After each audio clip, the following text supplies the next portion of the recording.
Huwag akong hayaang maging sinungaling. Huwag mo akong payamanin o paghirapin. Sapat na pagkain lamang ang ibigay mo sa akin. Baka kung managana ako ay masabi kong hindi na kita kailangan. Baka naman kung maghirap ako'y matutong magnakaw at pangalan mo'y malapastangan.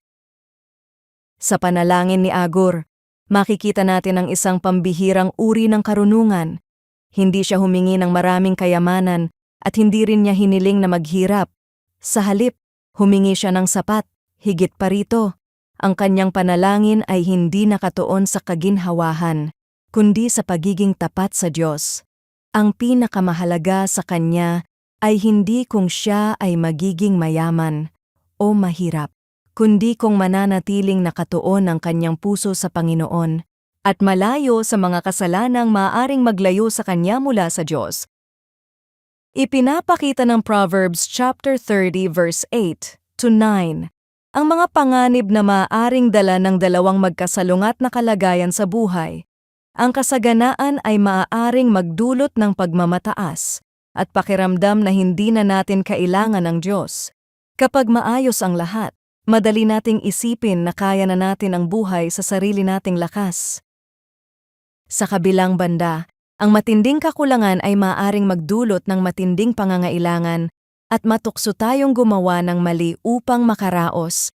Sa alinmang sitwasyon, maaaring unti-unting lumayo ang ating puso sa pagtitiwala sa Panginoon.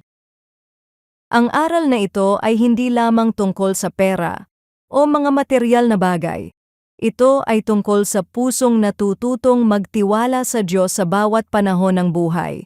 Ang tunay na kasiyahan ay hindi nakikita sa dami ng ating pag-aari, kundi sa katiyakang alam ng Diyos kung ano talaga ang ating kailangan.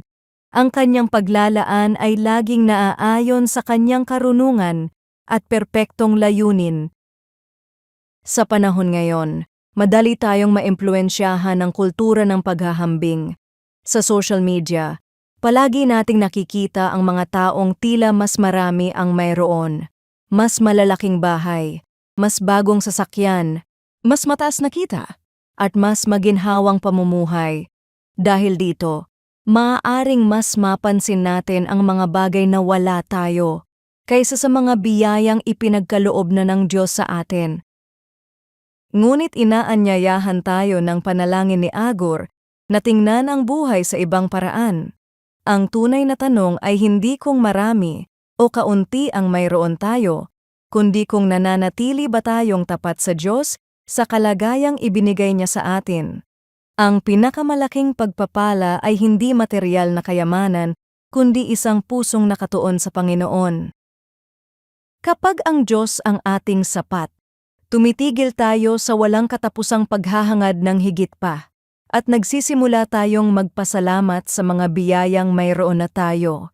Sa ganitong uri ng puso, lumalago ang kasiyahan at kapanatagan, hindi dahil sa dami ng ating pag-aari, kundi dahil sa malalim na pagtitiwala sa kabutihan at katapatan ng Diyos. Panginoon, turuan mo akong maging kontento sa iyong kalooban para sa aking buhay. Ilayo mo ako sa kasakiman, paghahambing sa iba, at sa patuloy na pagnanais ng higit pa sa aking kailangan.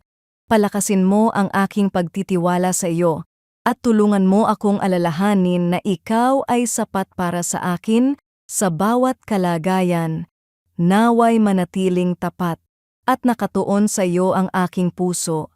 Sa pangalan ni Jesus. Amen.